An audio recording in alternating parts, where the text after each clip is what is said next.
a pas de limite dans le monde en réalité. C'est nous, notre esprit, qui limite nos possibilités. La première chose, le plus important dans l'abondance, c'est la gratitude. Être reconnaissant. Et nous avons fait une vidéo sur la gratitude que vous pouvez regarder. La gratitude est un activateur d'abondance. La gratitude, c'est très important. La deuxième chose qu'il faut pour activer l'abondance, ce sont les personnes que vous fréquentez.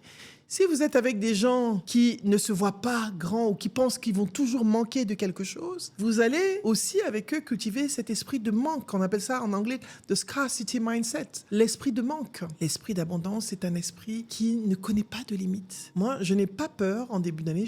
Franchement, je ne connais pas la peur parce que j'ai été élevé dans l'esprit d'abondance. Ma mère m'a fait lire Joseph Murphy, je vous recommande, qui est un penseur, un philosophe, un précurseur du développement personnel, qui a des livres extraordinaires, que j'avoue, j'ai grandi dans cette atmosphère, ce qui explique peut-être que j'ai cet esprit d'abondance en permanence. Mais je vous jure que quand vous activez la clé de l'abondance, et cette clé, elle est dans vos croyances, elle est là, elle n'est pas ailleurs, elle est dans votre posture. Elle est dans votre façon de penser. Je n'ai pas dit que la vie va être facile, que vous allez avoir tout, mais quand vous changez votre état d'esprit, quand vous mettez sur la fréquence de l'abondance, vous attirez des opportunités. Quand vous donnez ici, vous recevez là-bas. L'autre façon d'activer l'abondance, c'est la générosité.